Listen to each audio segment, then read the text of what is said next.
ning tana ning tana ning tana ning ting boy. Tana ning tana ning tana ning tana ning ting boy. Tana ning tana ning tana ning tana ning ting boy. Tana ning tana ning tana ning tana ning ting boy. With a little bit of luck, we can make it through the night. With a little bit of luck, we can make it through the night. With a little bit of luck, we can make it through the night. With a little bit of luck, we can make it through the night. With a little bit of luck, we can make it through the night. With a little bit of luck, we can make it through the night. With a little bit of luck, we can make it through the night. With a little bit of luck, we can make it through the night. With a little bit of luck, we can make it through the night. With a little bit of luck, we can make it through the night. With a little bit of luck, we can make it through the night.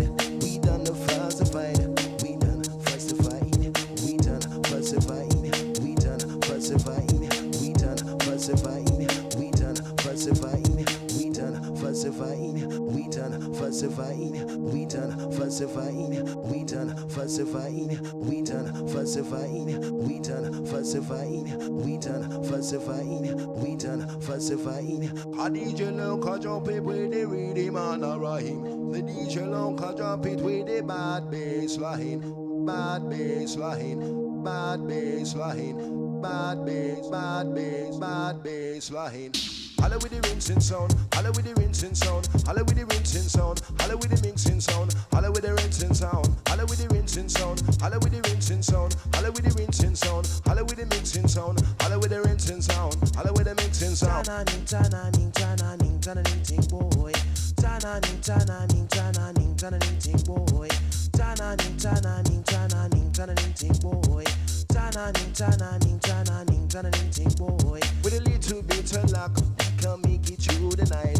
With a little bit of luck, we can make it through the night. With a little bit of luck, we can make it through the night. With a little bit of luck, we can make it through the night. With a little bit of luck, we can make it through the night. With a little bit of luck, we can make it through the night. With a little bit of luck, we can make it through the night. With a little bit of luck, we can make it through the night. With a little bit of luck, we can make it through the night. With a little bit of luck, we can make it through the night. With a little bit of luck, we can make it through the night. With a little bit of luck, we can make it through the night. With a little bit of luck, we can make it through the night. With a little bit of luck, we can make it through the night. With a little bit of luck, we can make it through the night. With a little bit of luck, we can make it through the night. Holla with the rinsing sound, holla with the rinsing sound, holla with the rinsing sound, holla with the mixing sound, holla with the rinsing sound, holla with the rinsing sound, holla with the rinsing sound, holla with the rinsing sound, holla with the rinsing sound, holla with the mixing sound, holla with the rinsing sound. Tana ning tana ning tana ning tana ning ting boy. Tana ning tana ning tana ning tana ning ting boy. Tana ning tana ning tana ning tana ning ting boy. Tana ning tana ning tana ning tana ning ting boy. Tana ning tana ning tana ning tana ning ting boy. Tana ning tana ning tana ning tana ning ting boy. Tana ning tana ning tana ning tana ning ting boy. Tana ning tana ning tana ning tana ning ting boy. With a little bit of luck, we can make it through the night. With a little bit of luck, we can make it through the night. With a little bit of luck, we can make it through the night. With a little bit of luck, we can make it through the night. With a little bit of luck, we can make it through the night. With a little bit of luck, we can make it through the night. With a little bit of luck, we can make it through the night. With a little bit of luck, we can make it through the night. Holla with the rinsing sound, holla with the rinsing sound, holla with the rinsing sound, holla with the mixing sound, holla with the rinsing sound, holla with the rinsing sound, holla with the rinsing sound, holla with the rinsing sound, holla with the mixing sound, holla with the rinsing sound, holla with the mixing, holla with the rinsing sound, holla with the rinsing sound, holla with the rinsing sound, holla with the mixing sound, holla with the rinsing sound, holla with the rinsing sound, holla with the rinsing sound, holla with the rinsing sound, holla with the mixing sound, holla with the rinsing sound, holla with the mixing sound. Tana ning tana ning tana tana ning tana ning tana tana ning tana ning tana tana ning tana ning tana tana ning tana ning tana tana ning tana ning tana tana ning tana ning tana tana ning tana ning tana tana ning tana ning tana tana ning tana ning tana tana ning tana ning tana tana ning tana ning tana tana ning tana ning tana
Really excited for this evening.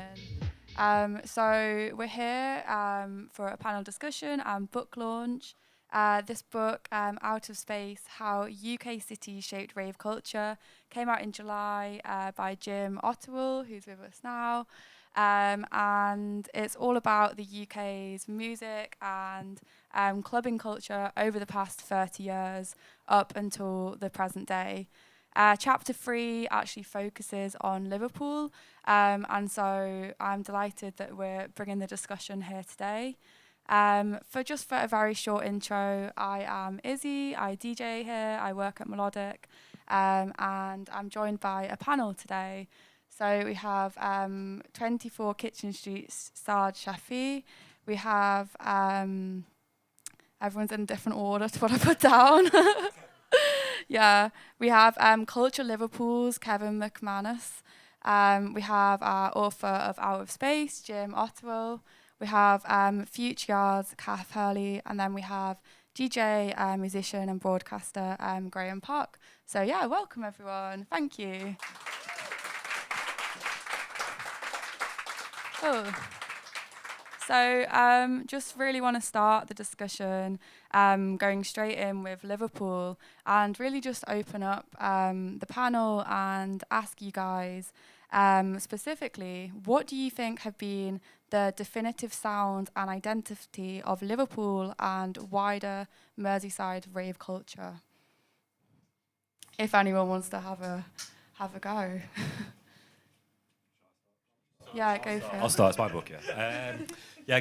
Great question. Thank you, Izzy. Thank you to Melodic for having us. I guess with every city, the scenes kind of ebb and flow.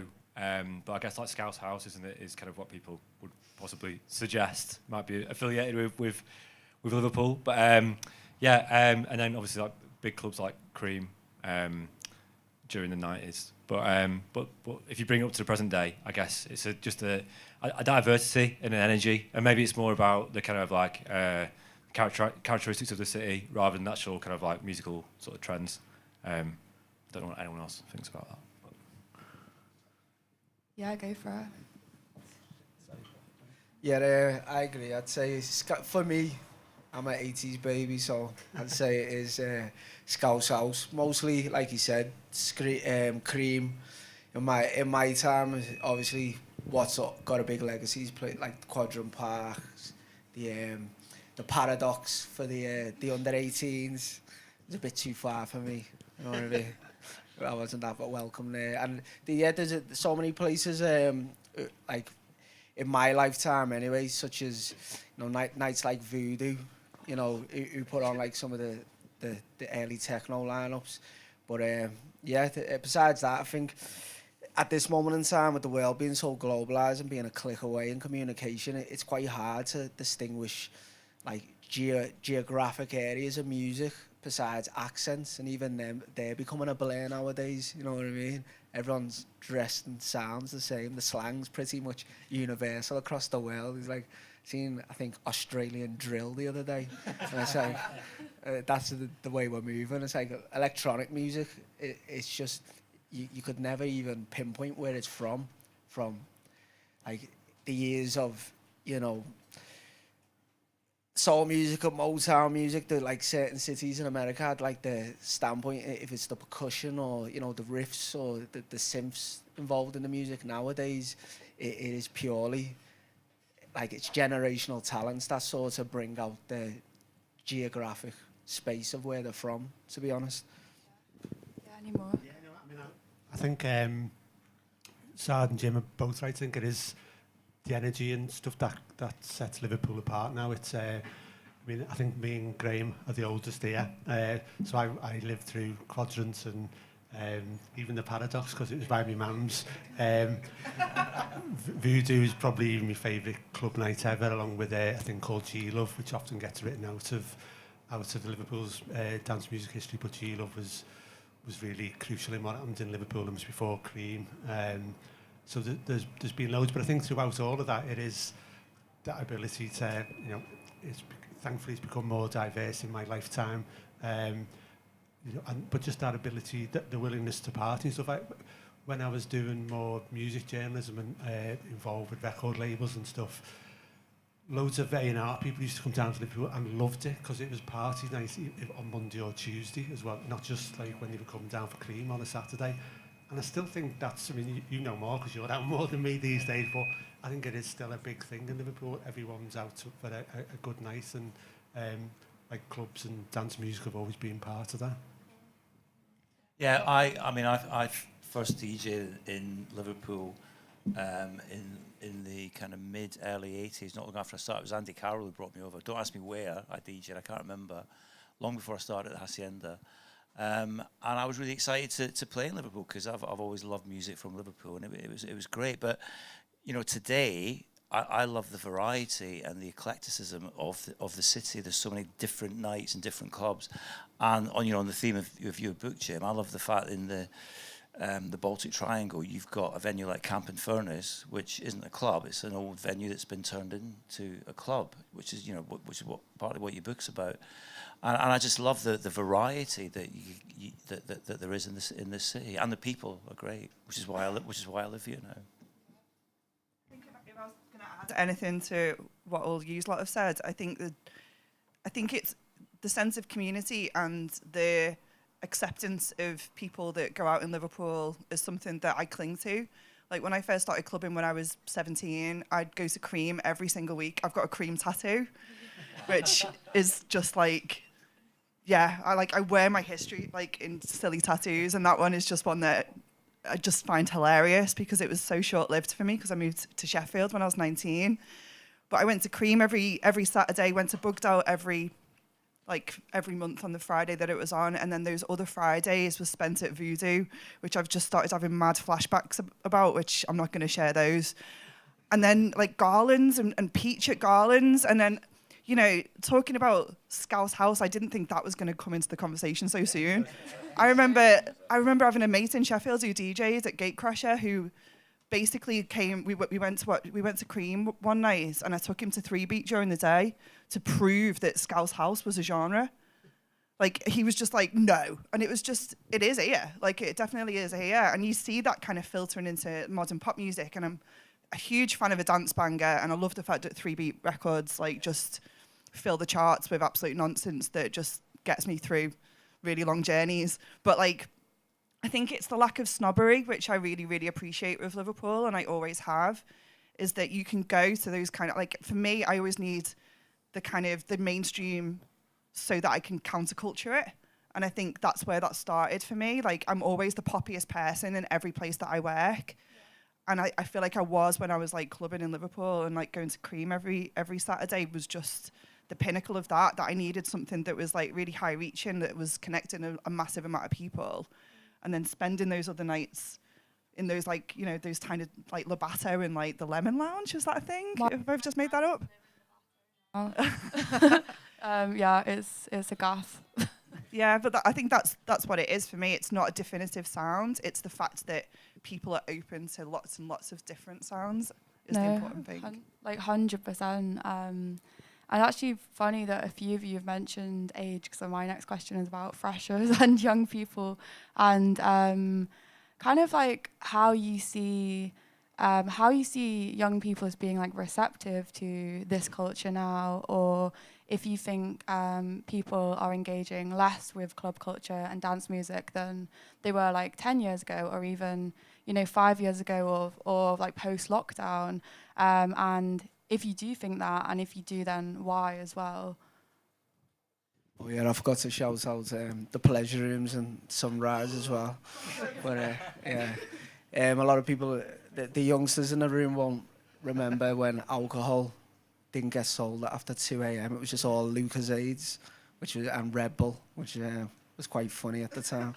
But yeah, I think with students and it's hard to judge at the moment, because with what we sort of had the reset in COVID, it's hard to know if the habits that we're seeing now are what's going to entail, or it's just still a bit of, you know, unawareness of what has been and what's to be.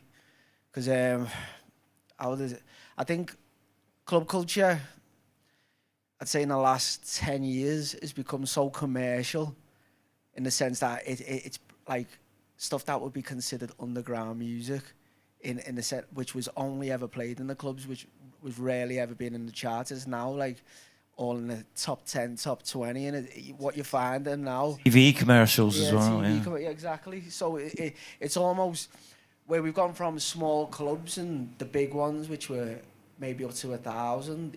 It's just the growth of that the rave culture itself is now filling, like, stadiums and, you know, massive warehouses of 3,000 to 5,000 people legally.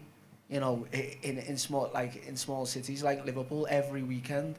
And what I find is the smaller venues are still a massive part of the nightlife, but it's the human nature, like the sheep format everyone follows, you know, in the masses, and I don't think it's going away, but I do feel the reset of COVID and the kids who were in the house from the age of 16 to 18 and never knew what a night out was, and again the people who maybe didn't quite make 18 were in the house till they were 20.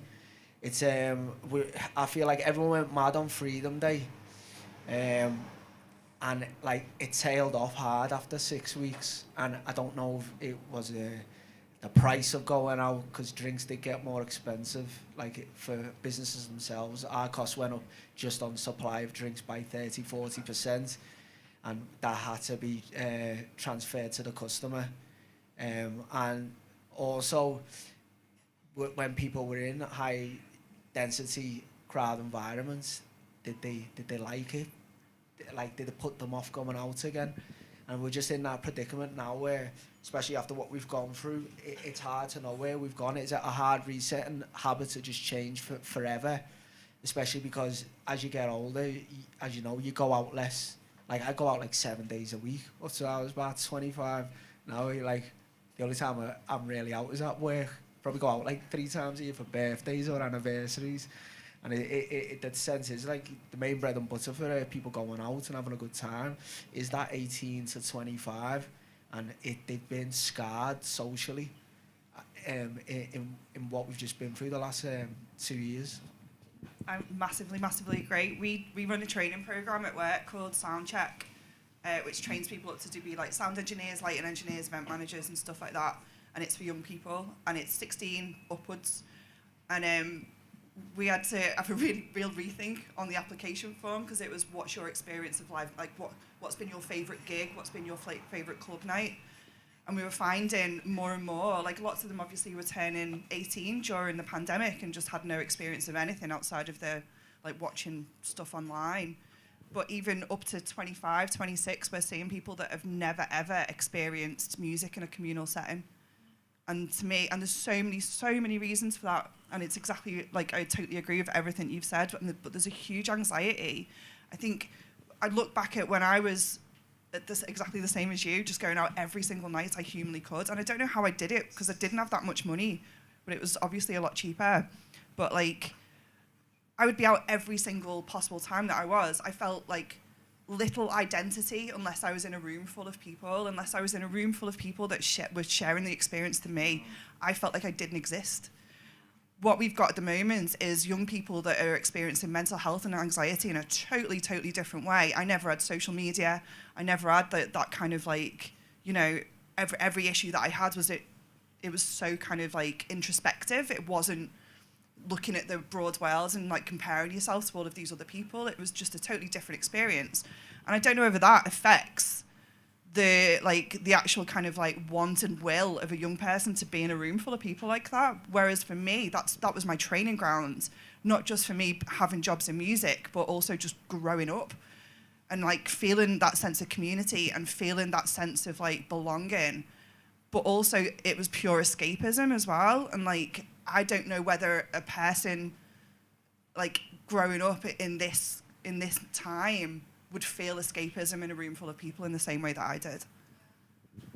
Well, I mean, on that subject, I've got twin boys who are almost 18, right? So that kind of fit into that demographic you've just been talking about, Jay, you know. And obviously, because I'm their dad, until recently, I was their dad, not a kind of well-known DJ, so I was their cringy dad until at Christmas, for some reason, they had a couple of drinks at Christmas. And they said, look, you know, maybe we should start coming to your gigs. And I'm like, what? Where's this come from, you know? So they've been to a couple of gigs, and they just absolutely love it because they meet new people, right? And I think it's because 15, 16, 17, they had not been able to go out and do the stuff that I did, or we all did when we were 16, 17.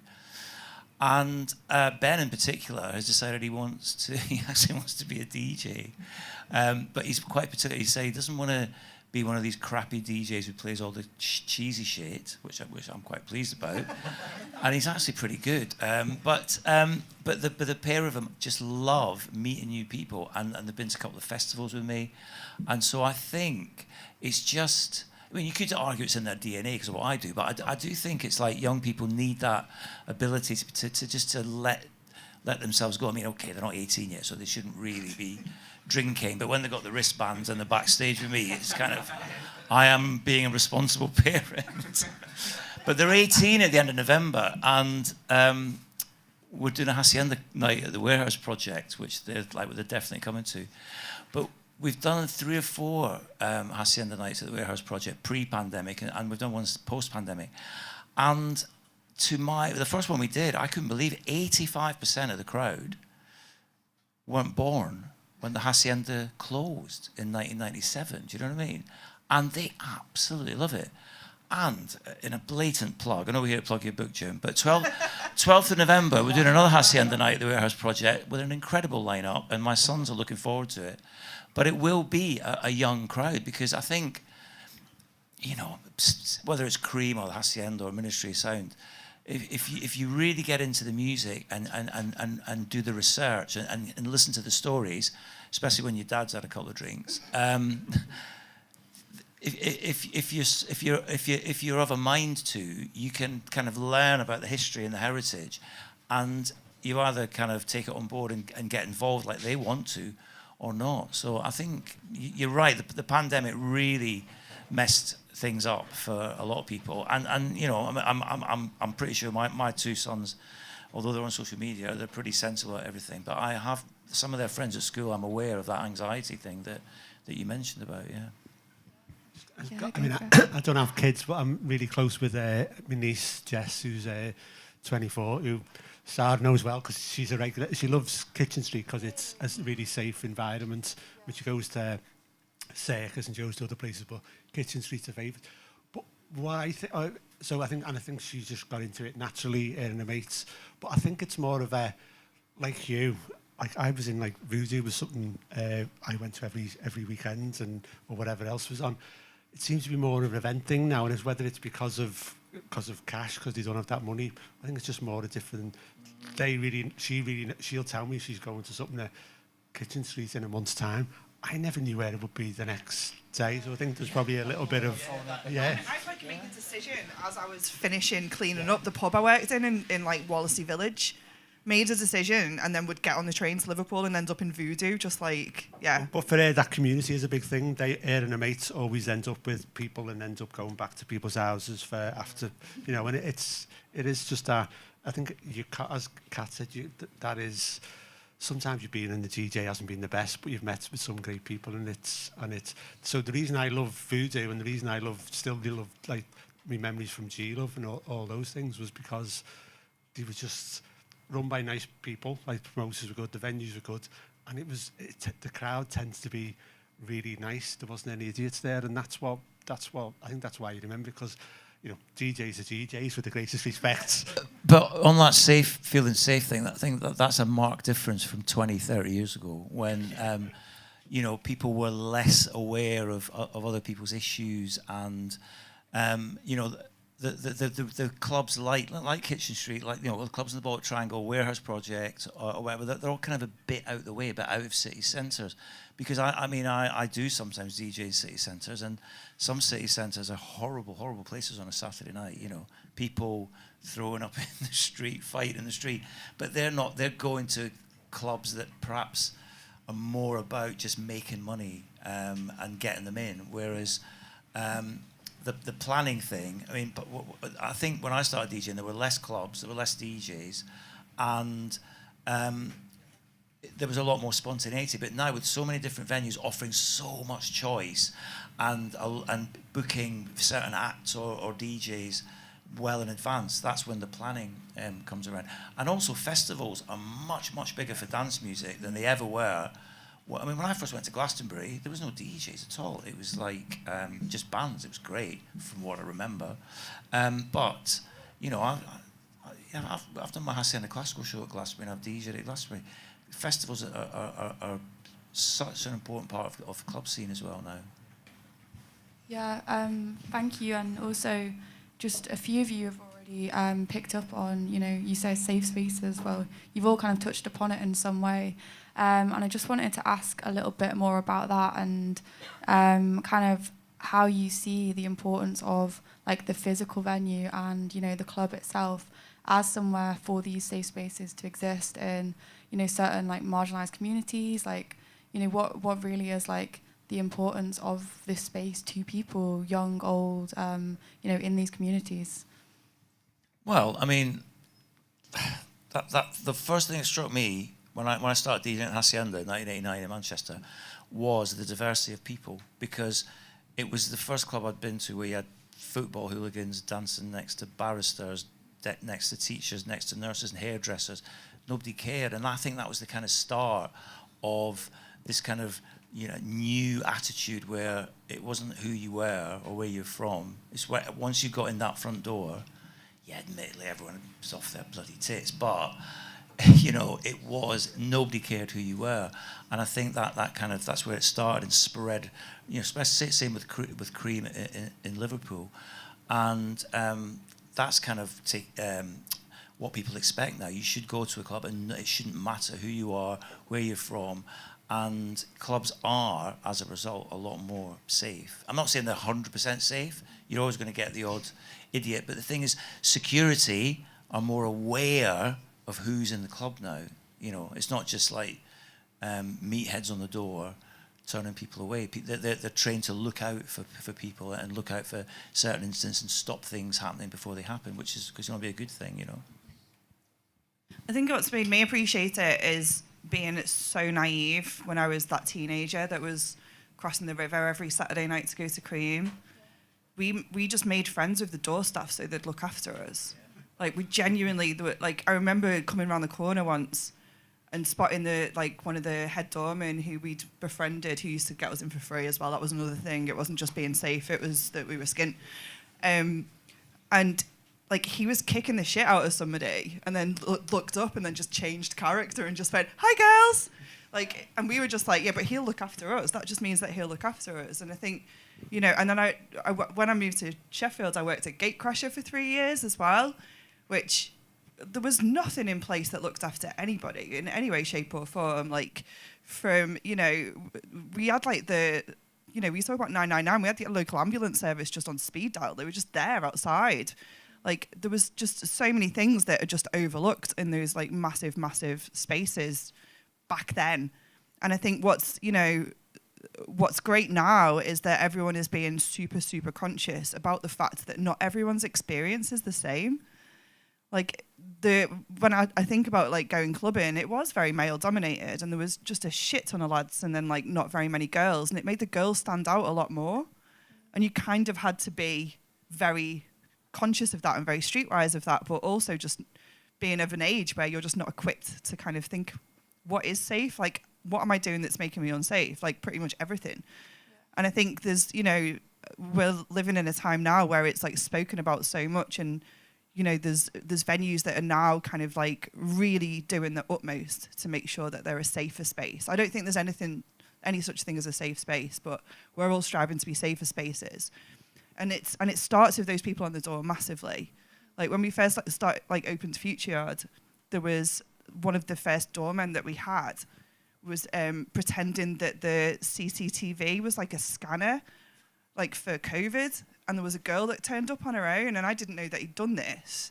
And then just went, just stand and look underneath that. And I just went absolutely apeshit at him. It was just like, she's never going to come back.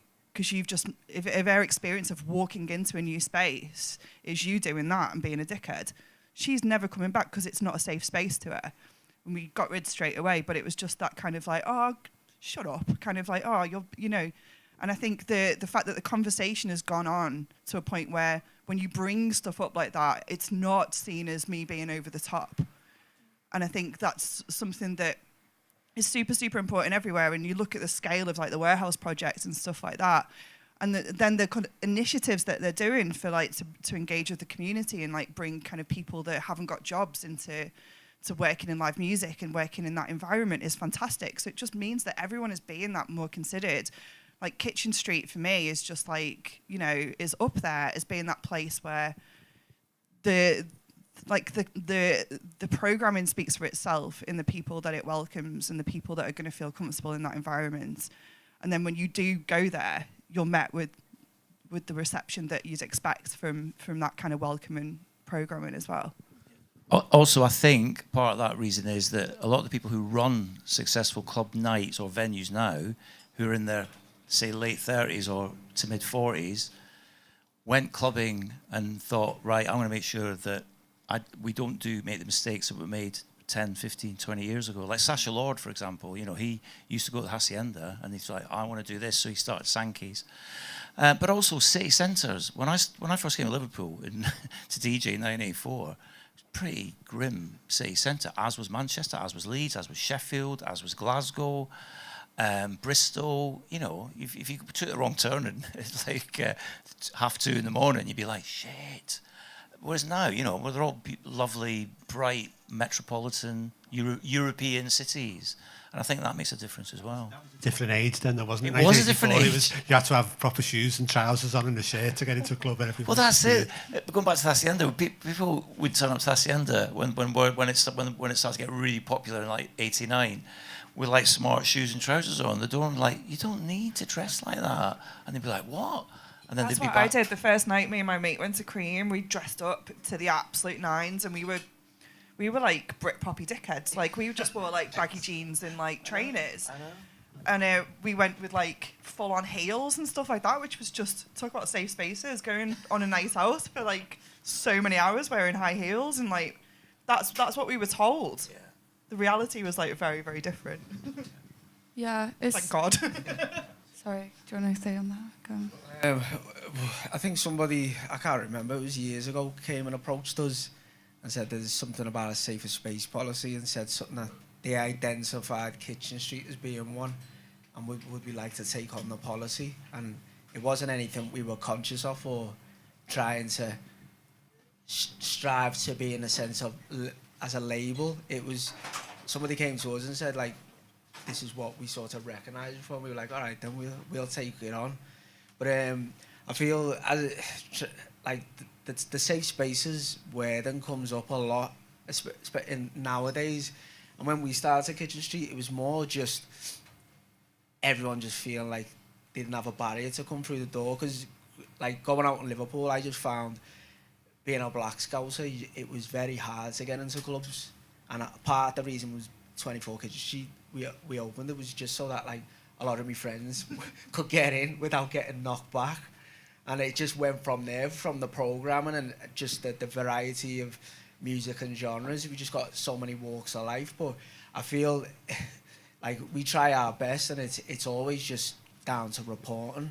If everything from your security to your staff, your customers, just taking it seriously, checking your CCTV when something's been reported, and doing your research on and investigating when anything's happened, if anything's happened, because half the time, the thing is, like, rejection can be a catalyst for a lot of spite. If somebody gets kicked out of a club and they're off the face or drunk, their recollection of events is not what happened on the night. When you show the CCTV to them, sometimes they're like, they're flabbergasted that is actually what happened. And they're still arguing the case, like, this is what the staff said, this is what the CCTV said. I can't make this up, you know what I mean? There's one person who's not aligning it, and it's what's coming out of your mouth. Like, your recollection of events isn't what happened, you know what I mean? But it's I feel like safe spaces are important, not the sense of labelling it, or like, what you got to understand is having different walks of life, having a similar interest is what takes down the barriers of division, whether it be any discrimination, racism, homophobia, etc. Like, a lot of people are scared of what they don't know, and until you put them in the same room together and they realise, oh my God, they're just like me, you know what I mean? Without having an acceptance for all people, like, these discrimination factors will just keep on living through time. And, like, music is one of the most important things that, like, puts these walls down, and it always has been. You look through the past, like, it's just the way it is, and if we don't strive to keep everyone feeling like they are safe, we're not doing the job properly.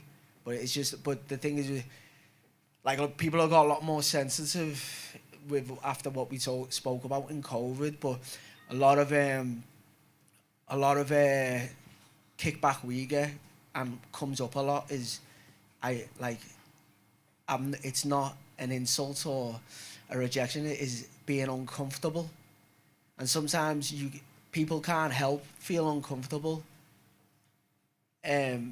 but on the other side, the person's doing nothing wrong. It's not their fault, it's also a confidence issue.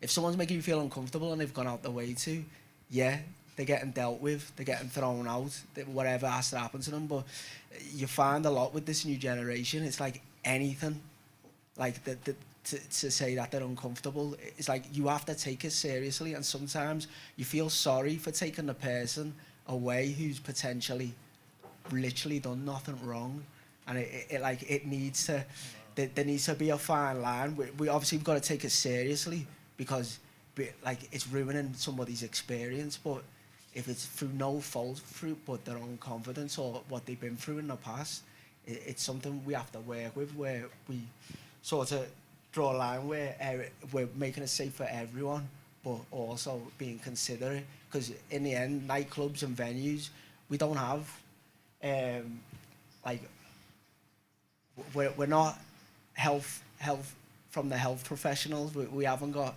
qualifications in, you know, how to speak to people. We can only dilute a serious situation or like mitigate a problem and speak to people and find out what's happened. But like there's only so much you can do. But it's just trying to make it as safe and as accepting for everybody is all we can do. Yeah, and I just want to jump on that point about diversity and sort of ask you all whether, in general, but especially here in Liverpool, whether you think we're there when it comes to diversity, inclusivity, whether it's any kind of marginalised group, you know, women, maybe ethnic minorities or the black community or the LGBTQIA community, whether you do think we're there or whether you think there's more that needs to be done and what you think that is. Well, I guess historically, it's not always been there, has it? And I know when we spoke, Kevin, for the book, and we were talking about how, and so I touched on it as well in terms of just like clubs being not a safe space for anyone who wasn't like a white man, basically. So yeah, I feel like maybe things have moved on, maybe things have progressed, but I guess maybe in the history surrounding some of the clubs and maybe during like the 80s, obviously like the Toxteth riots, these are all kind of like issues that the city's kind of grappled with and maybe hasn't kind of handled quite as well as it could have done in the past. But now maybe it seems like that those kind of like diversity and what we've just been talking about in terms of like safe spaces, these issues are what you need to kind of discuss in a scene and talk about in a scene and to make the scene as healthy as possible and to make it as inclusive as possible. And I guess maybe that's reflected as well in the way that kind of music's consumed and the way we're kind of like all interconnected by our phones. And but I guess ultimately that makes it a better, healthier space. But maybe in the past it's not been as kind of forward thinking as somewhere like Manchester, maybe in terms of like. Yeah, but definitely. But also as well, you've got online community, so people will know where's safe and where's not to go. People talk and people communicate. And, you know, clubs and venues and festivals will let people know if they support various causes or attitudes. So, you know, people do know, and word will get round if somewhere's not a good place to go for whatever reason, you know. In fact, even nowadays, people over 45 go clubbing quite a lot. I'm actually doing some research at the University of Manchester about that very topic, about this renaissance of older clubbers whose kids have grown up or who've taken early retirement and have got disposable income. And when I started DJing, if you saw anyone over the age of 35 in a club, you go, what the hell are they doing here? Now, nobody bats an eyelid. So people half my age don't seem to care that, you know, that I'm on the decks, you know, which thank the Lord, you know. I remember if there's anybody like over the age of 50 in Cream, they'd have the name Old. Like Old would prefix their actual name. I think the best way that I personally feel I can consider diversity and accessibility as well is that we're at a starting point now, and to kind of like take where we're at now and think about how to make it better. Because I think diversity means different things to different people, and you know, and so does accessibility as well. By going, we're an accessible venue, there's always going to be a community of people that find it inaccessible.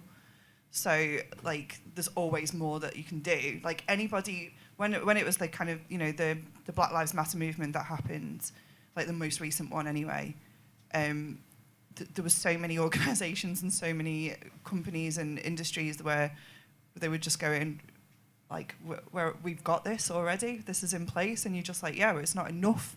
And I think the minute that you think that you're fully accessible or, you know, fully appealing to a diverse audience is the minute that you've just lost entirely. There's always going to be more that you can do. Like, for us, we're in Birkenhead, and, like, the Wirral is quite possibly the whitest place that people have ever been. Is anyone from the Wirral? Oh, Jesus Christ. So I went, like, when I went to school in the Wirral, there was 2 black girls in my year, and I mean, it was like 1,400 kids in our school, and they were there was a black lad 2 years above me and those 2 girls, and that was it. Do you know what I mean? And that's in a comprehensive school in the middle of the Wirral. Like, it is the whitest place, and, you know, we program so many different styles of music, and we have, like, so many different, you know, people from different backgrounds on our stage, but it doesn't mean that they're not peering back to an audience of white people.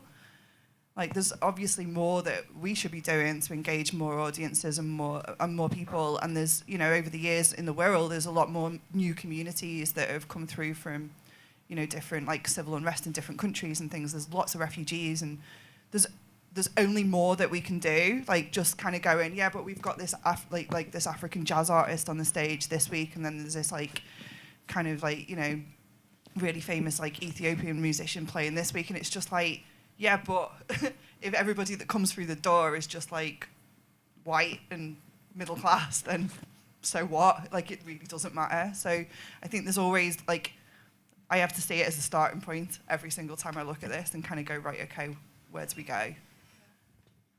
Yeah, I mean, I think Cath's right. I think we can't be complacent. And I work with Cath and Saad with the music board and with the Black Music Action Group and the Gender Equality Group. But it's the stuff that we're trying to, you know, where are we now and what can we do to improve it? And there's always stuff. It's helped loads. It has changed out of all recognition since I started going to clubs when I was like 16, 17. Loads more. It's lots more diverse and lots more welcoming. And I think the fact that you've got, you know, younger club owners and promoters like Saad, like Cath and Craig over there, people who understand, people who you know, it's not the old school club owners and managers, you know, people who do understand modern society and think, you know, and great things like I'm trying to think when I was growing up if there was that many female DJs, and there probably wasn't, and there's loads and loads of great DJs now, and, you know, some of the highest profile ones we've got in the city, and you know, so it's a much healthier situation. But as Cath says, I think you can always do more, just because, yeah, there's always loads more to be done. Luckily, we've got people like these on the music board who take those agendas forward for us as well. Like, England isn't perfect, and obviously it's like the history of it doesn't help. But I think the only way, like, since, well, obviously the Black Lives Matter thing, it did open a lot of people's eyes, and a lot of corporations and foundations and movements of people started to, you know, wake up and see they had to do something to change. But like, from the outside looking in, with what changes people are trying to make, a lot of people have made some great steps, and it's a start of actually seeing some movement and some change. It's great to see, but you've got a lot of the big corporations and big businesses just doing a lot of box ticking.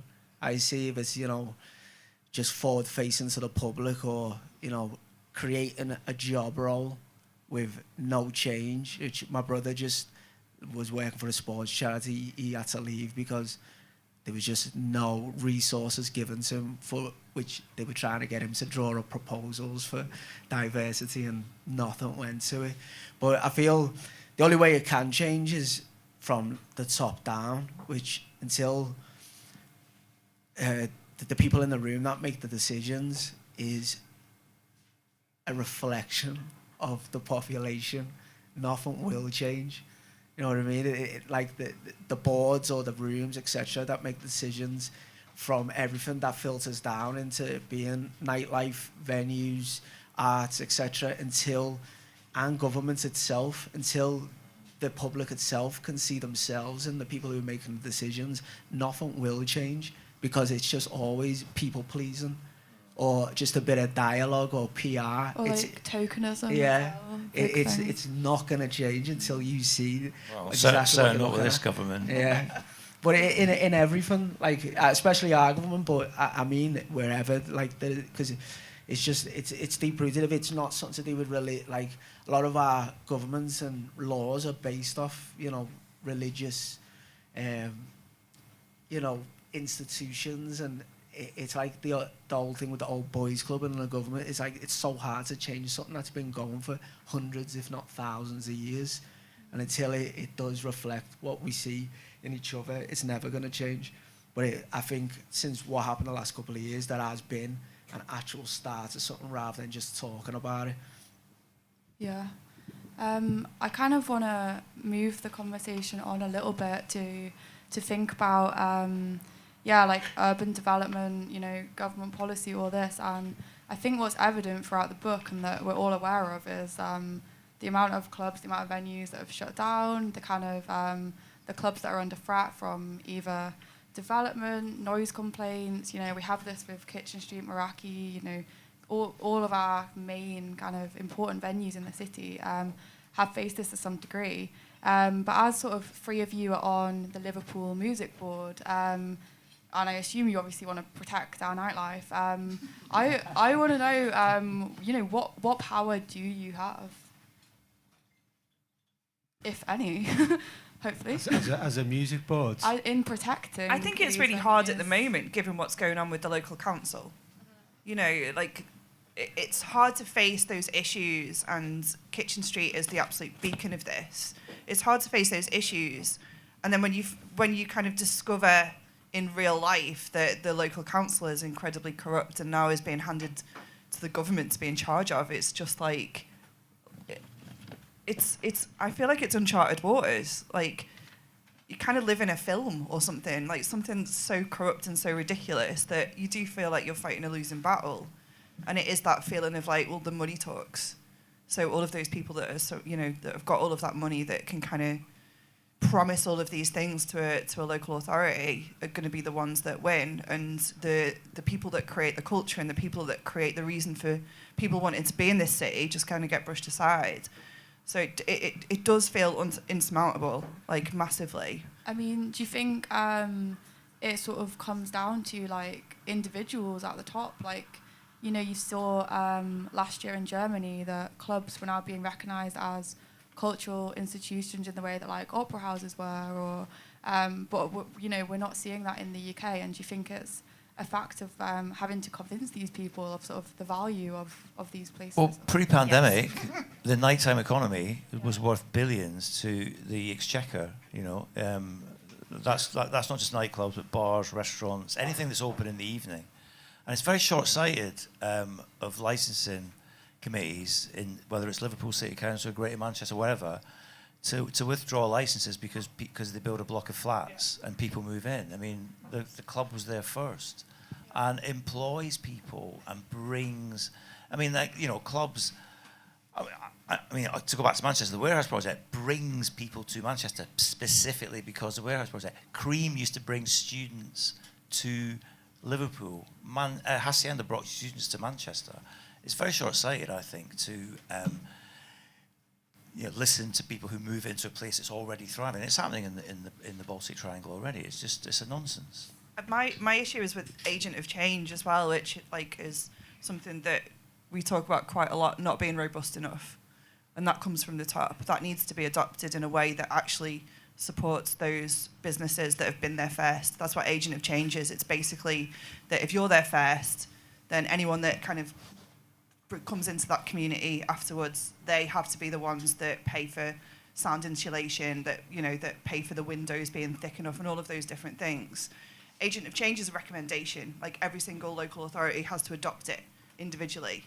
It just needs to be something that is actually worth the paper that it's written on. And for me, and this is not me like representing the music board, this is just my personal opinion, is that it's just a recommendation. Like, it can be interpreted in different ways depending on if you're the agent or if you're the change. Do you know what I mean? Like, or if you're, the originator, or if you're the new person. It gets really technical as well. It depends on when leases were signed, even though it might not be built for another 6 years. So I work for the council, but I do think, I'd certainly like the heads of culture.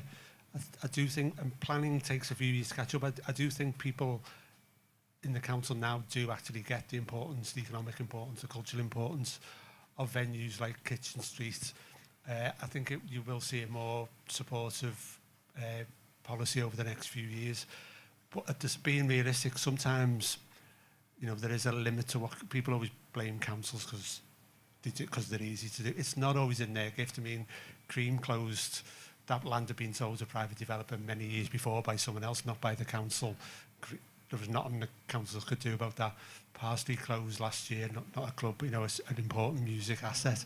Closed because the people who owned it sold out to another private. So councils can't always get involved. Where they can help is when they do have some say, when it gets to planning applications, when it gets to putting conditions on developers. And I think we are moving that way because people do get it. I mean, I know it's unrelated, but the reason Liverpool's bidding for your division is because they know the importance of music, and all those people come to the city to celebrate music will bring in a massive media coverage across the world. Perceptions change about the city. So there is, I think, my role was created and the music board was created because people understand music's important, and I always put at the centre of everything I do with the council. You don't have a music ecology. You don't have a successful music economy if you don't have venues on it, because that's where every important musician, every important DJ has started off playing at a small club in the city. That if you don't have that, where does it start? Yeah. Eric's. For people who don't know what agent of change is, a policy within planning. So essentially, it's okay. If there's a piece of land next to an airport, and you had enough money to build houses next to an airport, you'd essentially, to protect your residents, would have to insulate those houses so that the residents wouldn't be able to hear the airport. The airport wouldn't get closed down because the residents in the house are like, oh, I can hear the planes landing. It's that same concept what nightclubs are fighting against at the moment when they build residential developments next door to nightclubs who have legally been following procedure for them to be closed down because the residents who've been moved in can hear us because essentially the developer hasn't put enough infrastructure in to protect the residents from hearing the existing business. So that's what agent of change is meant to protect.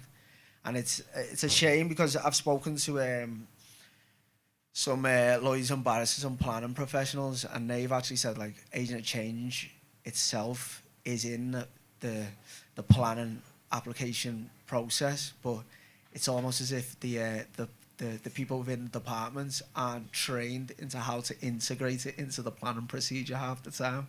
And he was like, I'm not even going to say his name because he said it needs to be done throughout the country, but it's not really picked up upon because they're so used to doing it a certain way, the planning procedure, that it always seems to get left to the side. But it's great that, your customers and your audience that come to venues have been so vocal about it, because without, the likes of you signing letters or being vocal about it and sharing stuff on social media, like we would have nobody's attention. We would have been buried a long time ago. So we do thank everybody who gives us a helping hand in that. To be honest, it's just I can see the business side of things within Liverpool. Like, we are massively underfunded by central government, and what you've got to see is people within the council who've got to worry about, kids starving and homes and social housing, etc.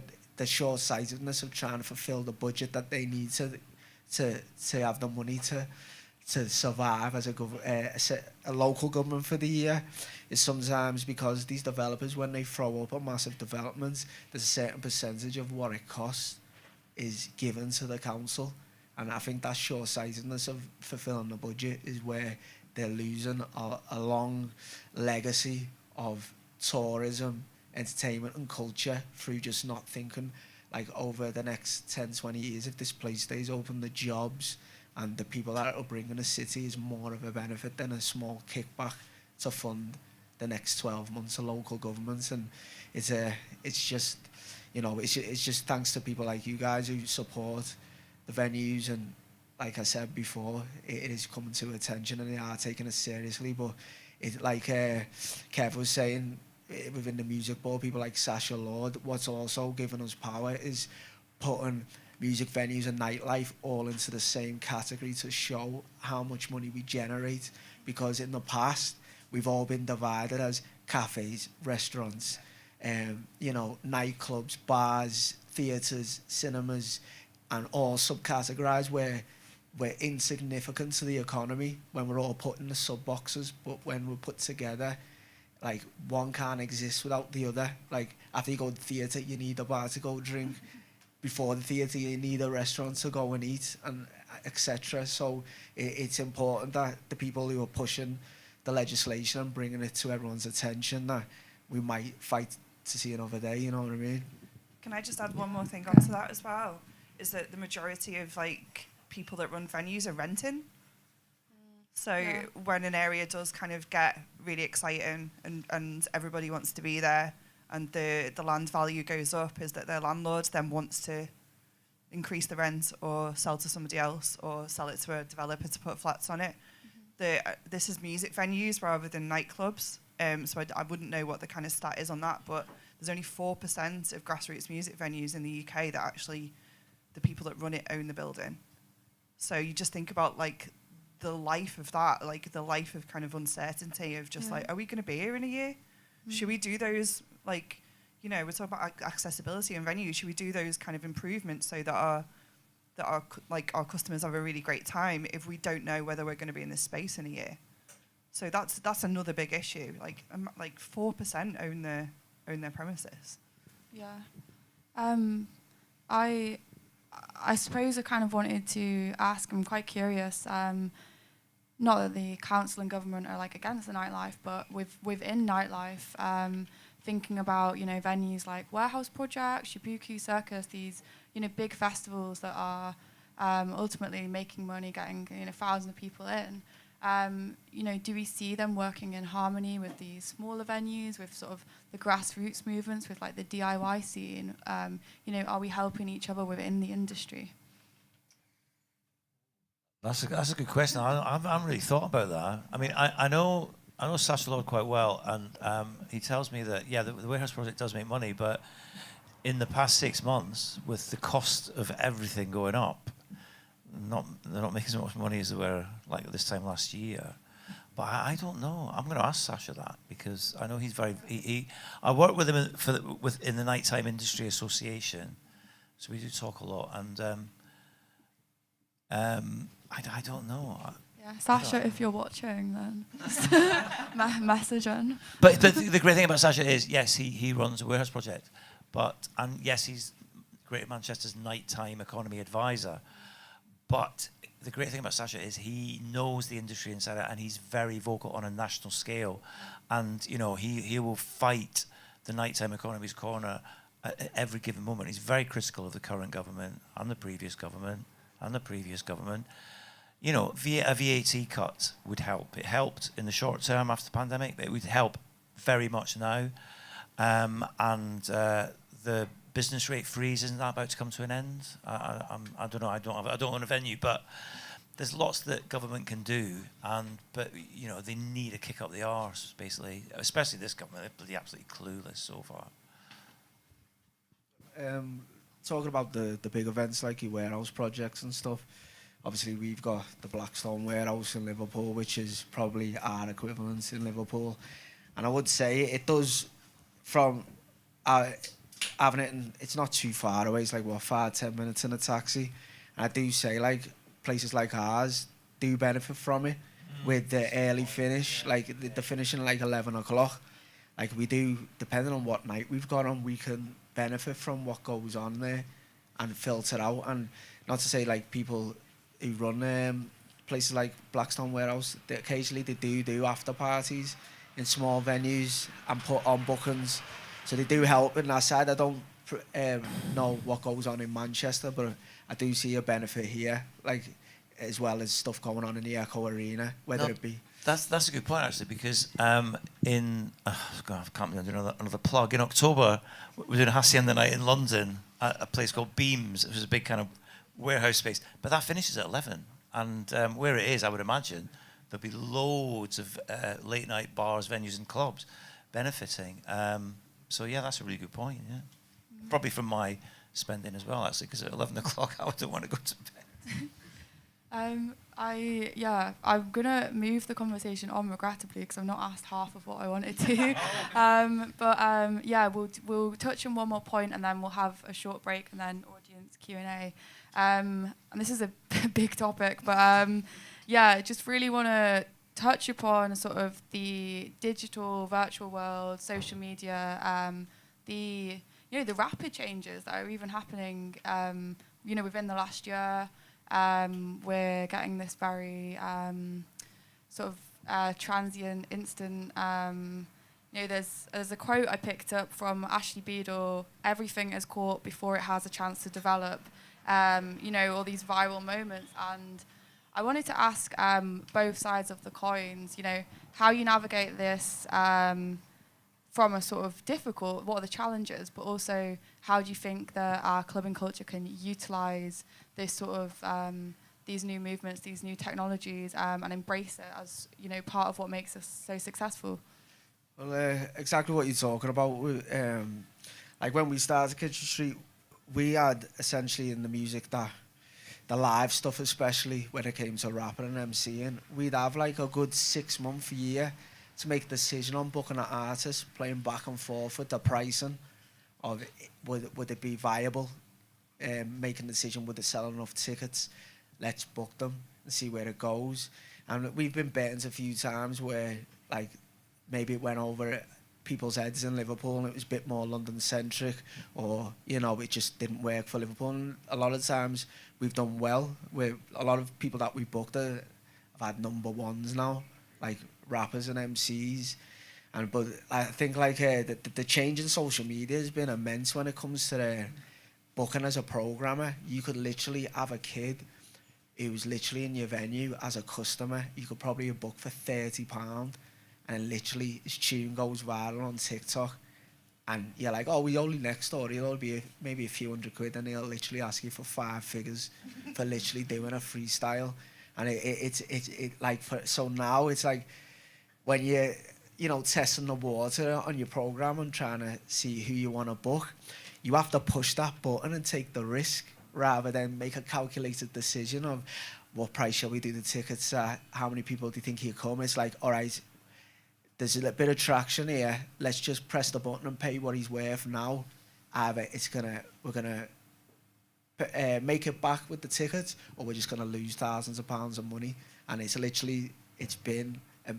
got quicker and quicker, especially post COVID, like with the social media platforms changing more from Facebook to Instagram, going more into TikTok, and what's this new one, Be Real. See, I'm just a dinosaur, like literally, and it's just everything's so quick. Attention spans are smaller. Like songs are getting shorter. Like people are getting in the top 10 doing a song that's less than 2 minutes, and it's like it was unheard of even 5 years ago. You know what I mean? It's like I've never seen a kid now. Like we're in a generation where people have never known pre-internet. Never known how to be contacted like instantly. Like I remember before internet, I remember landlines, I remember not having a mobile phone, and now it's the attention span so quick. I don't ever see a kid listen to a whole song anymore, do they? You know what I mean? It's like 15 seconds, 20 seconds, skip. You know what I mean? And then whatever they loved and were infatuated last week, it's like, oh, we don't listen to him anymore. It's like the trends are so sharp and sudden. It's so hard to keep up. And especially on a program perspective, it's like whatever was hot 6 months ago and you've got them booked for in 6 months, you've just got to hope and pray that they're still relevant. Otherwise, you're losing your house. I feel like we've been leading into this for so long. Like when I first started working in music, I was an online PR, and there was artists and bands that were being discovered from a blog post and being signed to a major record label, given no incubation periods whatsoever, and just been like throwing up an album basically and getting it out there. So I feel like we've been heading towards what we're at for quite a while. Like this was about 15 years ago. We have exactly the same stuff at Future that you've just said. It's just like the conversations in our group chat about like how much do you think this person's worth, And my first one is like, how much is it going to cost them to do the show? First of all, let's start there. But it is ridiculous, and I don't know whether it is just like the whole kind of digital landscape. I think it is the way that the live industry is coming back after COVID, and how difficult it is to tour for artists as well is a lot of the determiners on those things. So the fact that Liverpool, we were talking about this before, but Liverpool being at the edge of the country and not picking up audiences from other cities, where like if you're in Manchester, you can get people from Liverpool will travel, people from Sheffield, Leeds will travel. If you're in Liverpool, you really want to come to Liverpool to go to those nights. So if you're a booking agent and you test the water in the way that we both do with artists that we really, really want to put on our stages, really want to kind of fill rooms to, if it doesn't go well on that first one, that's your one chance. And then they just go, right, we'll not do Liverpool again because it didn't land, and we'll just do Manchester, and those few people that came to Liverpool will just go to Manchester. So you don't have that opportunity to be that incubator, to be that kind of like venue that helps that artist as a stepping stone to bigger stuff in that area. It just, it totally diminishes. And I think it is short attention spans, and I think it is the fact that music isn't tribal in the way that it was, and people will listen to all sorts of things, and people will fixate on songs. I think it is all of those things, but it's also the demands and the pressures of the live music industry, the way it is right this second too. Anything more to add from? Well, I'm still staggered that if you're the dinosaur, Saad, I'm not sure what I am in terms of social. No, I mean it has. It's changed. I used to write music publications, including Mixmag, and it's the world's changed. Like Mixmag was monthly, that just wouldn't work anymore because nothing lasts. But I think it's as a consumer. I mean, I only joined things like Instagram because people keep telling me things like gigs were happening that I didn't know about.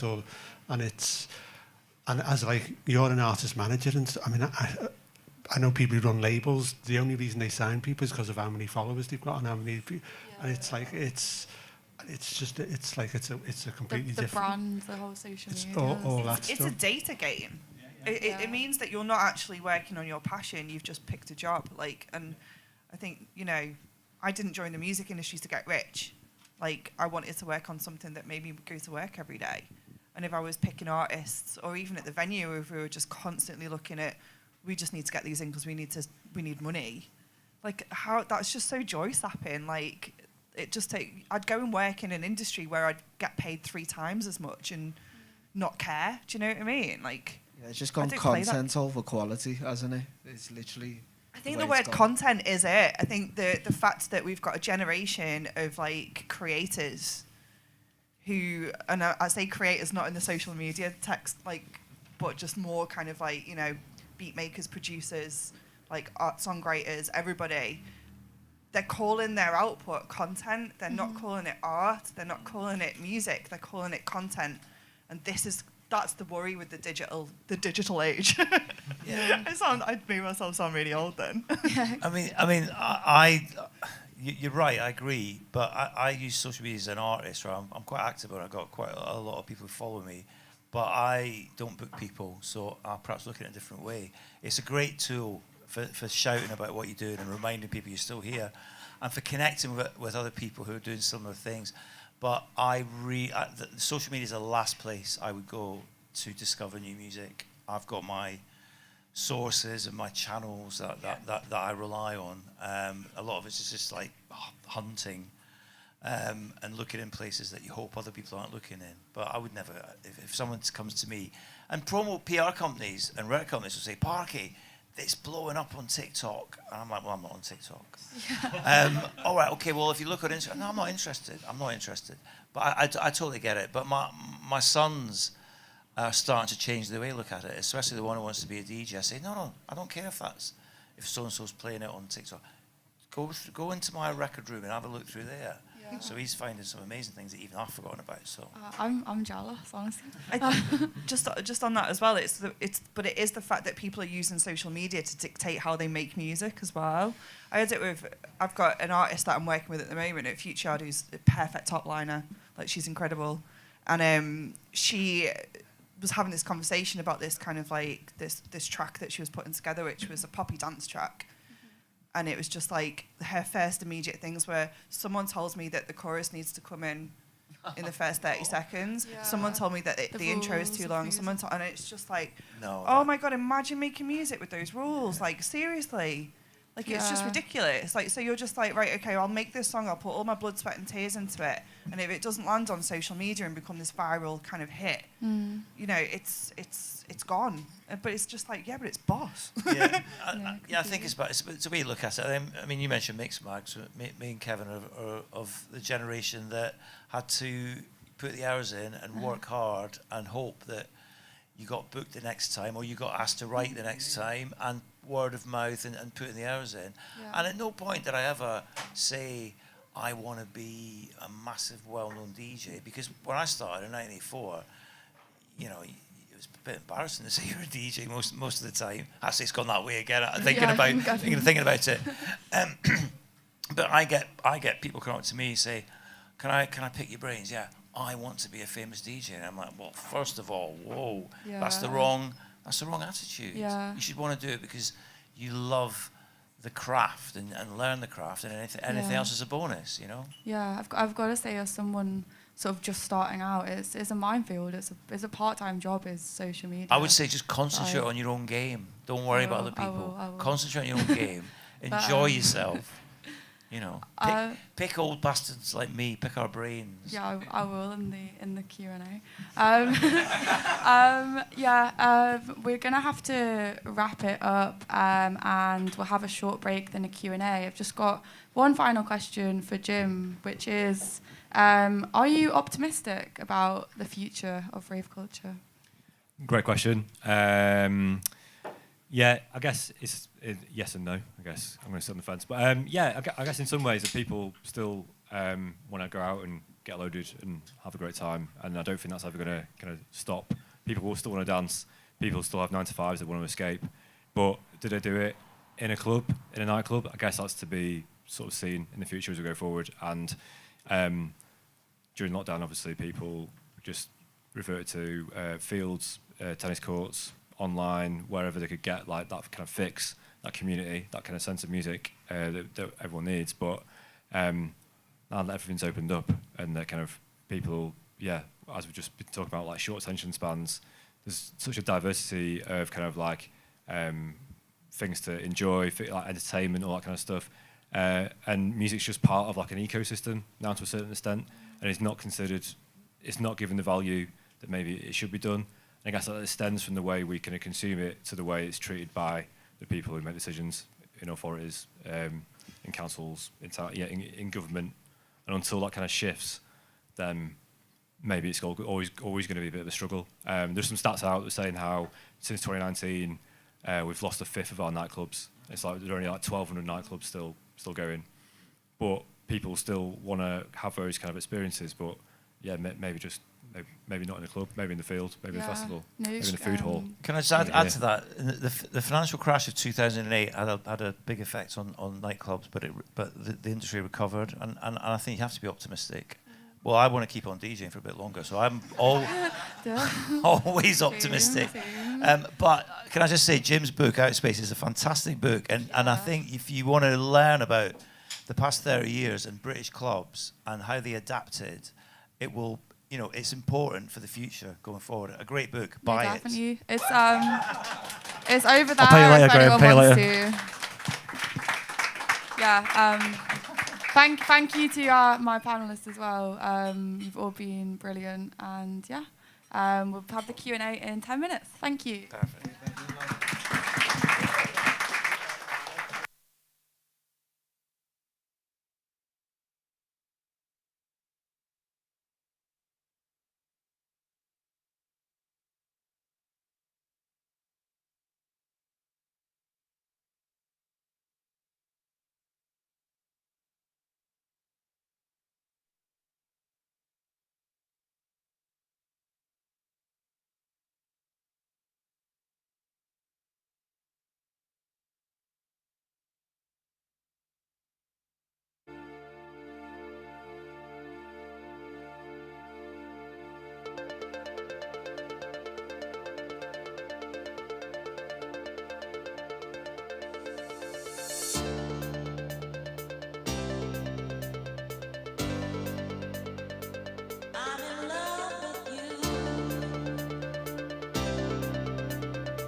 Sanjali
Sanjali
line, every make me screw my face up. Find me a corner and find me a space, and I find pretty girl and make me wind me waist up. Love how the way how she wind she waist up, precise like how she apply the makeup. Love how she flow when me tell her straight up. Flow like petrol, me fire straight up. Dance till the sweat drip from we neck as we connect. Flow is electric, nah miss a step, can't miss a step. Don't worry baby, all is correct. All that you want indeed you will get. This music you feed me deeply, oh yes. No so you feel it deep but don't fret. If we move in the dance get dark and just step.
Now, yeah, are we good?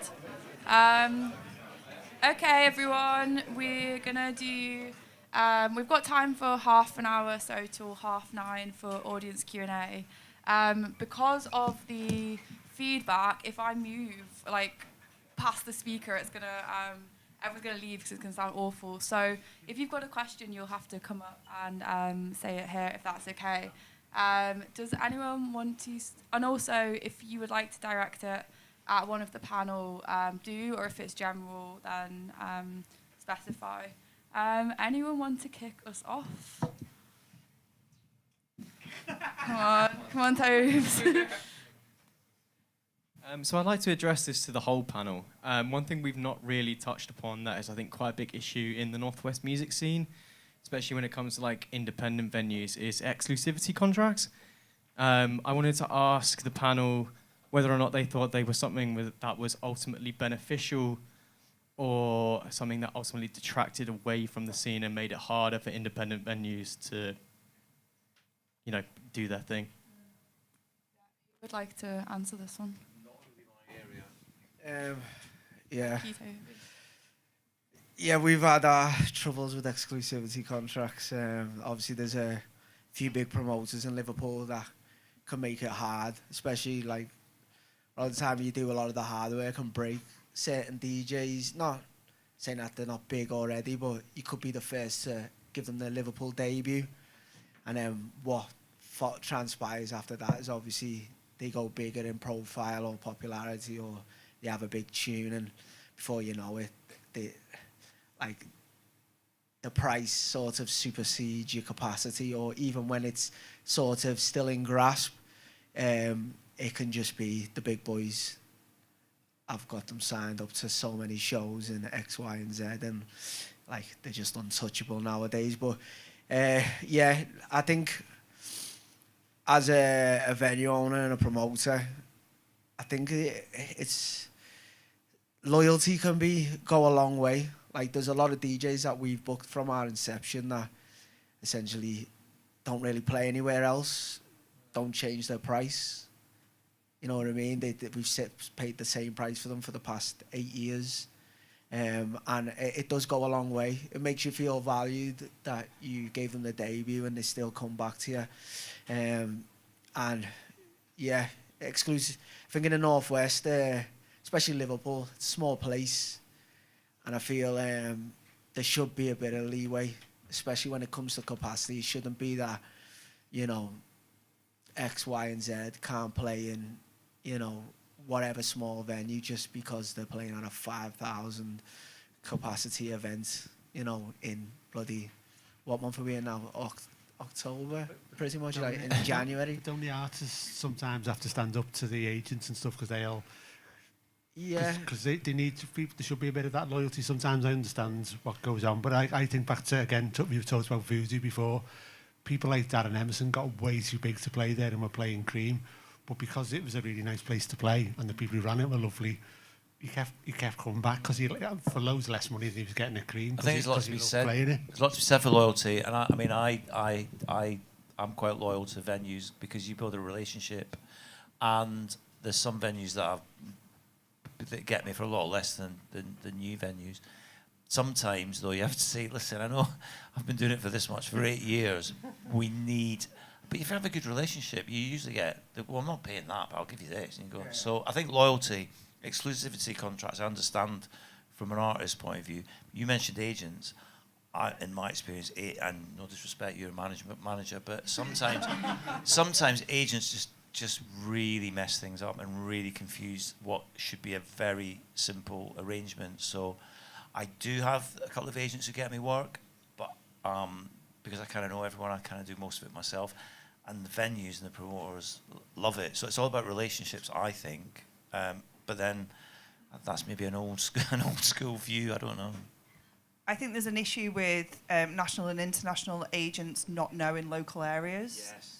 So they don't get that ecosystem and they don't get those important nights and those smaller venues and the importance they play in an artist's or a DJ's career.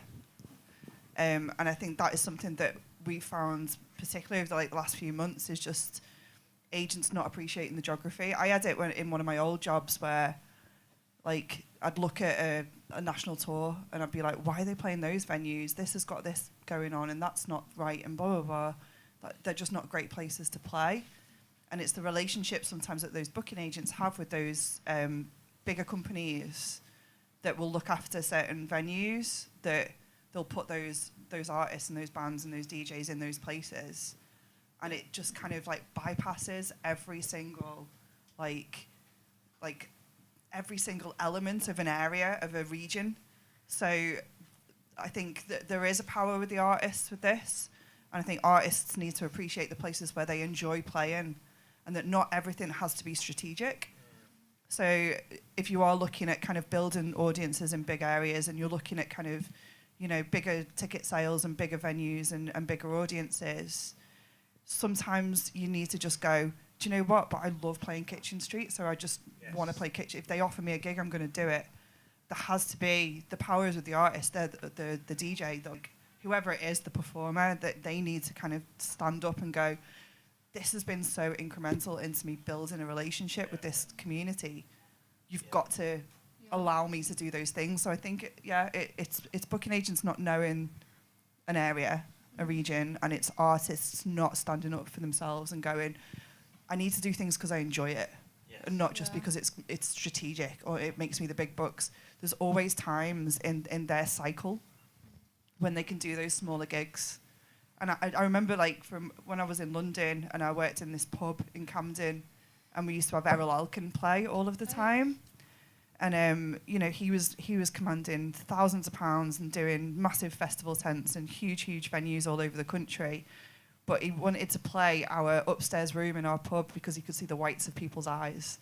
And all the bar team would be dancing on the bar, and it would just be the most ridiculous thing. You don't do that because it's going to make you a bigger performer, a bigger like business person. It's because you need to enjoy it, and we need to kind of keep looking at those circumstances. Really early on in the inception of Future, we talked about this as well, as like, if we had a venue in Birkenhead, would it go on the national circuit of people that wanted to, you know, tour and play venues? And my biggest one was just from touring with like loads of artists for the last 15 years, is just like, you look after people and you give them a great time, and you give them a really receptive audience, they'll come back and back and back. And we need to make sure that still happens. Exactly. So it is, I think it's a balancing act between booking agents knowing their regions and knowing the infrastructure of those regions, and having people on the ground elsewhere from the capitals of like European cities, and the artists going, this is really fucking important to me. Thank you for that question. Richie? Oh, you mean, if you want to say it, I'll repeat.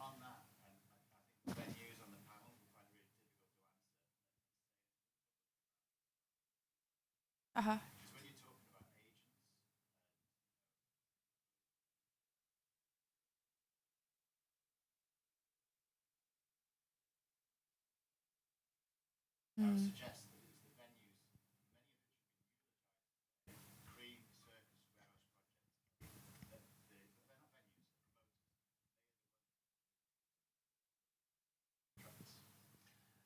That's a good point. That is slightly different from what we got, but I have been asked by venues over the years to be exclusive, and what I always say is, well, if you make it worth my while, I'll consider it. But at the end of the day, if I don't want to be exclusive somewhere, I won't. But I can understand the appeal if a venue or a promoter is going to offer extra money for that exclusivity. But I'm not really aware of it happening as much these days. I suppose for new DJs though, like maybe that is sort of the is trap it you fall more into. time frames as well? It's like looking at time frames. If you're booked to do a big massive event, and then you do those kind of smaller gigs outside of that, like it. If it fits in with a strategy or a schedule to do those massive shows, there's an exclusivity on time period rather than we're the only people that can book you in this region. Yeah, but it would still mean not the same tour, essentially. Yeah, but that should be the beauty of playing smaller venues, though, is that it's not on that big tour that needs to get you to a stratospheric height, that it's something that you do where you come back to the place that started you off. Like we found like exclusivity contracts in most of our bookings. We don't actually have it in the wording of contracts of DJs. A lot of the time, it's pretty much etiquette that you'd expect the agent or the manager to adhere by. Like if we're booking you for a party in December, you better not just throw another one up in Liverpool in November. like it has happened before, and it can get a bit, you know, it can go down the wrong way, channel communication, where you're trying to show your frustrations. Like, it's a small city, there's not enough demand for this person to play twice in the space of 2 months in a city of like 500,000 people. Yeah, personally, I would always check. I mean, there are some cities. I mean, for example, by the end of the year, I've played in Leeds 5 times, right? But every single 5 different venues, 5 completely different events, but each one and all about 3 months apart. No, that doesn't work out. 5 3s are 15. All about 2 months apart, with a break in them. No, and each venue I said, I've been asked to play this place in 3 months. Any objection? And that's just a polite thing to do. And if the venue say, no, you can't do that, I'll go, fair enough. But no, because they're all completely different venues with completely different crowds. But it's just polite to ask. But not everyone does that, do they? I think it needs to be taught as well. Like, it's one of the things that we do quite a lot with the artists that we work with at Future Yards in our development scheme is like it is live strategy, and it's just like, think about what you're demanding of your audience, you know, and particularly locally, because Liverpool is such a kind of like a small city. Yeah. Like it is small in comparison to a lot of the kind of other major music small cities. city with a big heart. For sure. Do we have another question from the audience? Anyone? Yeah, Griff. So it's on the stream. Mainly just to address Graham's point about Warehouse Project. Are you aware of the exclusivity contracts that Warehouse Project puts on its artists? I know you don't have a hand in it, but you've said that you're mates with Sasha. I don't know, no. So to the best of my understanding, Warehouse Project enforces, I guess, on maybe 90% plus of the artists that it's booked, a 50-mile radius, 6-month either side exclusivity contract on all the artists, which I don't know how the panel's geography is, but that also encompasses Liverpool. Yeah. So for a Manchester promoter to be affecting a city like Liverpool, which is, a third, half the size of it, that just has such a negative, detrimental impact on the underground scene that I don't think people like Sasha understand. And maybe if he does understand, I don't think he cares. He does not care because he's just looking at the cash. Well, okay, obviously Sasha's not here to confirm or deny that, but I can understand. It's a difficult one to answer because the Warehouse Project is incredible. You could understand it if they had the policy like that with some artists, but I don't know, because my only involvement with the Warehouse Project is when we do Hacienda nights, and there's no agreement there because we do Hacienda nights pretty much wherever we want, whenever we want. But equally, we would never put a Hacienda night on in Manchester 2 months before a Warehouse Project or 2 months after. So I don't know. I don't know if that's the case. I can see the downsides of it, but if I was involved in the Warehouse Project, I could also see the argument for trying to come to some sort of agreement. But that's when it becomes a business agreement rather than a creative agreement. So I can't.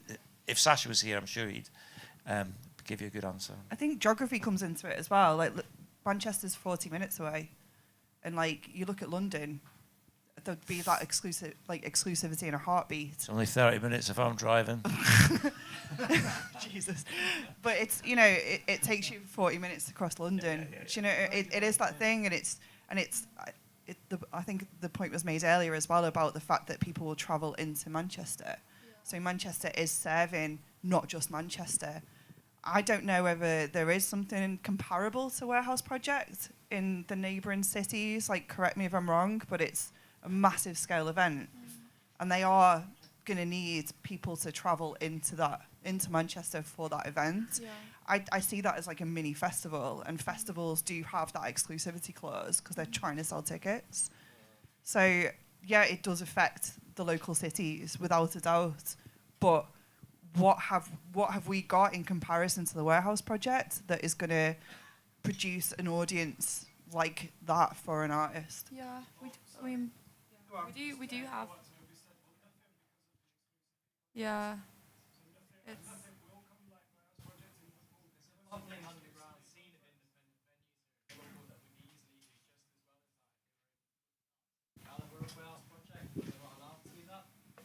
But would they be able to serve that artist with that same audience for one gig? But I don't think we've got that space. We've got that kind of... We've got But the then- warehouses at the docks. Yeah, but then surely if you can't get those artists, it's an opportunity for local artists and other artists who can't get the Warehouse Project to go, all right, we can't, let's just show the Warehouse Project and other big clubs that we've got something better, we've got something different going on. That's what I would look at it. I can understand. If I was 19 again, that's I can where I'd understand look where at he's it. coming from. I've sort of got immune to it, where it's just not even, if you see it pop up on the lineup, or there's an inkling that's even going to be on it, you just don't even bother trying anymore. Like literally, you gotta fight your fight, which is like the reason why half of these people get on to Warehouse Project lineups. They have started in small venues, and it's you trying to find the next big thing who's going to be on the next Warehouse Project. I think it's the fight we're always going to have, because we just haven't got deep pockets. You know what I mean? We haven't got the capacity, we haven't got the deep pockets, and it's the politics of the game. It's just, I know it's frustrating, but I would say just concentrate on your own game and don't worry too much about what other people are doing. Just enjoy what you do, and anything above the enjoyment is a bonus. That's the way I've looked at it for the past 38 years. And I've done all right. Yeah. I would say you can always ask.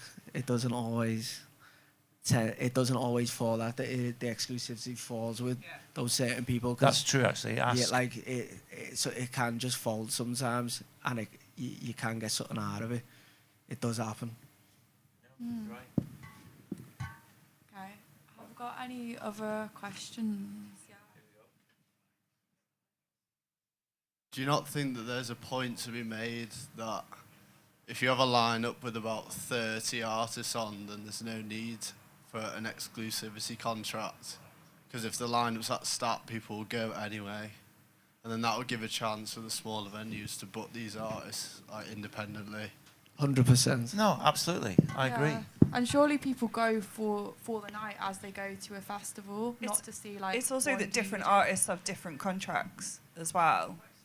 And like Saad say, you can challenge some of those things as well, and you can get their agent to have a conversation with that bigger promoter and just go, is this really integral? Can we put this in this? It's only going to help their appearance at your events if they're doing stuff elsewhere that they enjoy, and then go to your event off the bat of it. So there's always a conversation to be had, and every artist on a bill has got a different contract that's been agreed with different people.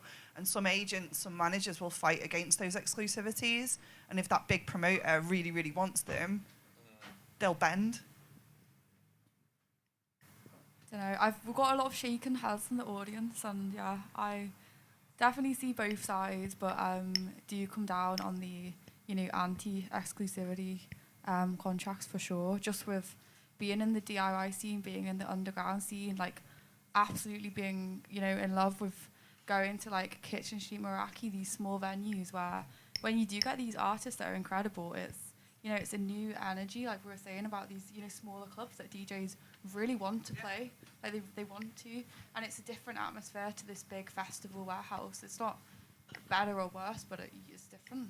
Well, maybe better, but I think Club Bad to me is a quite interesting case at Kitchen Street with Malay, because he's obviously kind of he's on the way up hugely. He's a huge DJ anyway now, but he's obviously loyal to Kitchen Street, does those club bad nights there. I guess he could be choosing to go elsewhere, but I guess, I don't know, correct me if I'm wrong, but that seems to be that sense of loyalty for him is like to play in like a basement space, which feels like it's raw and sort of like almost like an illegal kind of party, because it's like that vibe you cannot get in somewhere like, I guess, Warehouse Project, where it is like there are so many people on that list. It's hard to kind of recreate that anywhere else other than in a basement venue with a wicked sound system. Yeah. And I think that's a really interesting thing that he lived in London, went to London, basically went, oh no, it's not quite for me, came back here, and his career's just gone huge because of those moves he's made. But it's coming back to his roots and playing in that kind of small space for him just really works, I think. But yeah, for sure. I mean, playing the Warehouse Project is amazing, but also equally amazing is playing some little club that no one's heard of, in my opinion. So yeah, Do we have? We've got time for maybe a couple more questions. Anyone? Yeah. Just so we can get it on the street. So in this sort of post-COVID world that we're in now in the UK anyway, and given that stay-at-home lifestyle was so entrenched during COVID, everyone was happily staying at home. How do you think the industry can recover from this, and how can demand be created again, given that it was on its knees for so long? And how can we ensure that going forward the industry isn't affected in this way again? Because ultimately it comes down to having regular pundits coming to events that creates the economy. Thank you. Who would like to answer? Well, I think on the last point that we spoke about, that would definitely help, literally. But like the problem we've got now is after what happened in COVID, like you've got to be honest with yourself. Our competition with going out isn't other clubs or nightlife. You're competing with the likes of Netflix and Amazon Prime now. It's like, what are you going to do to literally, to get, like, there's music fans who are going to go out regardless, but those people who sit on the fence, who need that extra touch to get out, or to even to be convinced to go see something, the honest truth is that's what we've got to compete with nowadays. People staying at home, they're more comfortable in their own space. I've seen it with, like, the amount of house parties that turned into promoters coming out of COVID. Everyone's starting their own night, and it's hard to see, but I hope it does balance itself out, and we see, and there's always going to be that the appetite for going out and having a good time and finding new sounds to experience, and new DJs, lineups, and spaces to experience that in. But it's I think we're too early in the stages to see where it's gonna go. From what I've seen myself, it's I feel like just that 2 years out it's gonna take a while for habits to change, and like partly the whole. It's like I feel like festivals sort of set the trend of where people found what sound they're into. Like you throw them in the I never did the festival thing when I was younger because I had to work a lot. But when I went to university, the 18 to 19, 20-year-olds, that whole summer of just doing festivals and finding out who their favourite set was and what DJs and following that up to go see them in a smaller space. We haven't seen that continue after COVID until obviously this first summer of festivals restarting again. And I'd like to see the trend go back to the way it was, but sometimes you've got to accept maybe times have changed, but I think it'll just take a while to get back to how we knew it was. And presumably the cost of living crisis isn't helping either, is it? No, not at all. Not at all, but I'm guessing, I'm not saying, there's been times in the last, 50 years where this cost of living and inflation, etc., has happened to some extent in the past, and I wasn't there to see it, but I'm saying 1989 Summer of Love was a direct response to high inflation, high unemployment, high interest rates, and I can't believe it just seems like yesterday, and here we are again. 2008 financial crash as well. Yeah, I think clubs, the nightclub economy is quite resilient, but it is suffering at the moment. But hopefully, in 5 years' time, we'll all be looking back on this conversation and going, "We made it." I hope so. Myself. What, are we rejoining in 5 years? I think there's still arguments to be made as well. We met some of the music board met with UK Music, which is like a lobbying body for the music sector, and Live, which is only recently formed during COVID to represent the live music sector and the big festivals. And there's still a big job. I mean, it's come up a few times. Government of whatever colour still don't quite get how important the music sector is economically. It's absolutely vital in terms of it's one of our biggest exports. It creates loads of jobs, and part of the job of our music board is working with those bodies just to keep making those arguments about what are you going to do to protect this business, and what are you doing to support them, what are you doing instead of penalising them, make it easy for them, because they are vital. And so there's a big job ahead, and sadly I think organisations like the music board here have to keep making those arguments, and it's some of it down to really boring stuff like how they're categorised in terms of industrial codes and stuff, because it's often you get thrown in with like totally irrelevant things. And you mentioned Nighttime Industry Association, they're doing some good work as well around all this. So it's maybe Music Venues Trust. Maybe making those arguments. Maybe you should start meeting the suits in nightclubs and slip Michael a little Gove. something in there. Then I've seen Michael Gove in a club.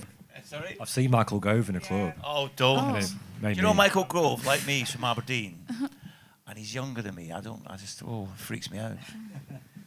I think the thing that concerns me is how privileged I feel when someone buys a ticket to see like a performer play that they've been recommended by a mate.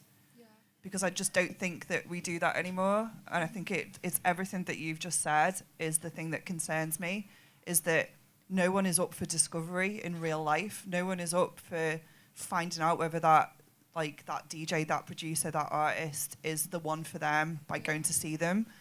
They're just being bombarded with everything online, and we're going back to that conversation about how the digital spheres affected like club life. Like it massively, massively has. Like I remember going to see DJs, going to see like bands, going to see artists that I'd heard one song by, and just being like, this is either going to be the crappiest thing I've ever seen or it's going to be amazing. But I was there in real life doing it, and that's not what we're seeing.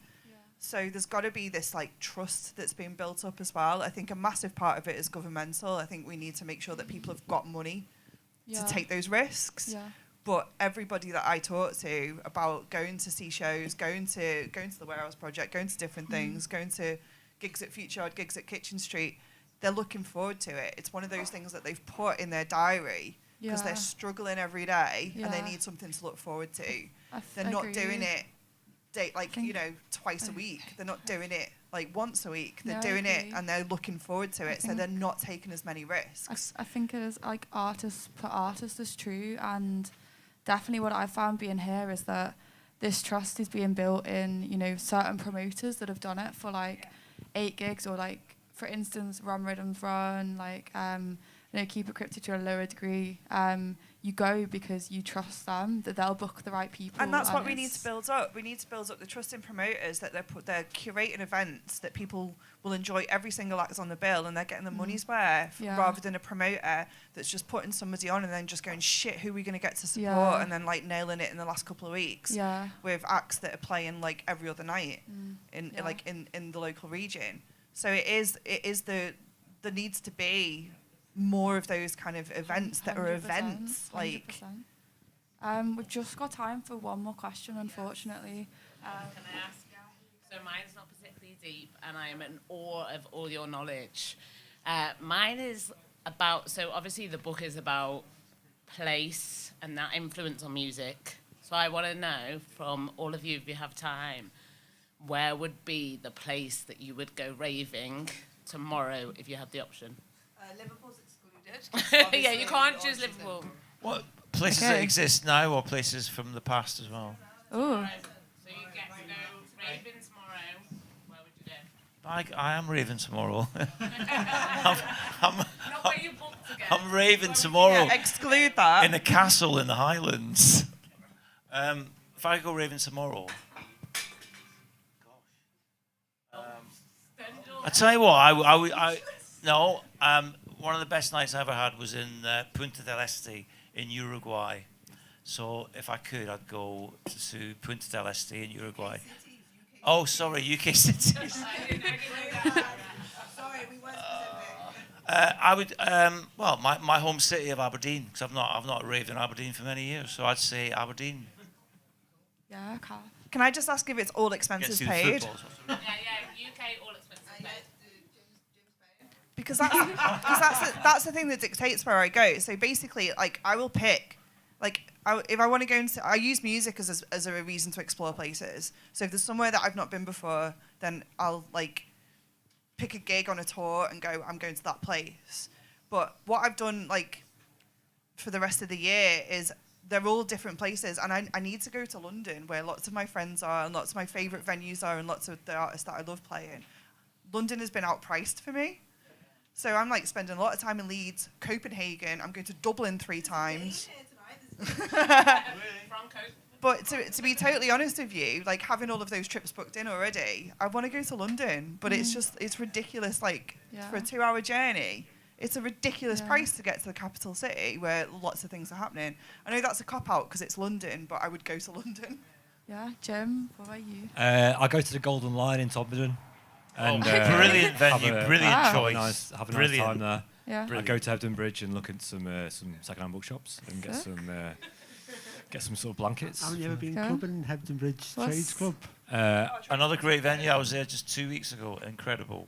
What? What about you, Kevin? Probably in contradiction to Cath, I hate London, so I would London would be the last place I would go. It would probably be Belfast or Dublin or somewhere like Hebden Bridge. Dublin's not in this country. Oh. Belfast is though, and that's a great show.